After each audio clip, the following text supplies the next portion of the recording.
বৈশাখী ঝড়ে শীতল বাতাসে কিছুক্ষণের জন্য অস্বস্তি কমলেও এবার ঝড় বৃষ্টির তেমন দেখা নেই, বরং দিন দিন বাড়ছে গরমের প্রখরতা।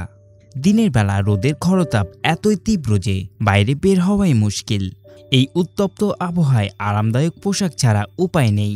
তাই এই গরমে কোন রঙের পোশাক পরলে বেশ স্বস্তি পাবেন তা জানা খুবই জরুরি।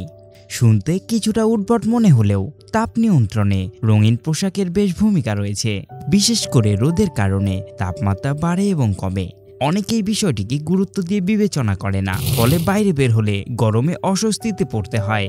কিছু নির্দিষ্ট পোশাক পরলে শরীর ঠান্ডা থাকে এবং গরমও কম লাগে, এমনই তথ্য উঠে এসেছে এক গবেষণায়।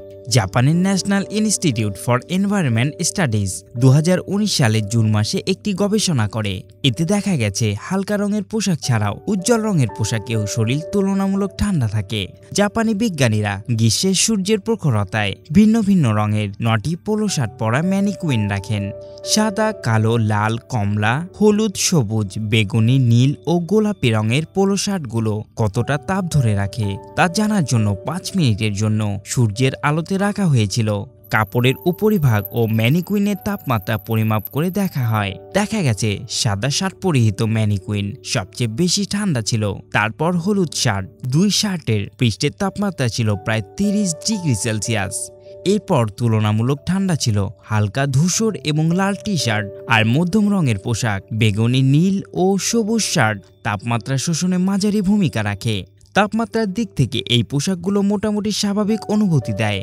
বিশেষ করে গাঢ় সবুজ ও কালো শার্ট সবচেয়ে বেশি তাপমাত্রা শোষণ করে, ফলে সবচেয়ে বেশি গরম অনুভূত হয়। কাপড় পৃষ্ঠের তাপমাত্রা পাওয়া যায় 50 ডিগ্রি সেলসিয়াসের বেশি। পরীক্ষায় দেখা গেছে সাদা পোশাকের তাপমাত্রা বাতাসের তাপমাত্রার সমান ছিল, আর কালো ও গাঢ় রঙের পোশাক বাইরের তাপমাত্রার চেয়ে বেশি গরম ছিল। এই ঘটনার পেছনের বিজ্ঞান হলো উজ্জ্বল রঙের পোশাক, যেমন সাদা, বেশিরভাগ আলো প্রতিফলন করে এবং সবচেয়ে কম আলো শোষণ করে। তাই রোদের মধ্যে অন্য রঙের পোশাকের তুলনায় সাদা পোশাক কম উত্তপ্ত হয়। বিপরীত দিকে কালো এবং গাঢ় রঙের পোশাক বেশিরভাগ আলো শোষণ করে, ফলে এই রঙের পোশাক বাইরের তাপমাত্রা বেশি শোষণ করে এবং শরীরকে গরম করে তোলে। তবে এর পাশাপাশি আরেকটি দিক মাথায় রাখতে হবে, সেটি হলো সাদা পোশাক যদি আঁটোসাঁটো হয় তাহলে তা ত্বকের সঙ্গে লেগে তাপ বন্দি করে ফেলবে। তাই ঢিলে ঢালা সাদা পোশাকই বেছে নিতে হবে। সবচেয়ে গুরুত্বপূর্ণ বিষয় হলো পোশাক যদি নিজের কাছে আরামদায়ক না হয় তবে তাতে অস্বস্তি ও গরম বেশিই লাগবে, এটাই স্বাভাবিক। ভিডিওটি ভালো লাগলে আমাদের চ্যানেলটি সাবস্ক্রাইব করে আমাদের সাথেই থাকুন। ধন্যবাদ।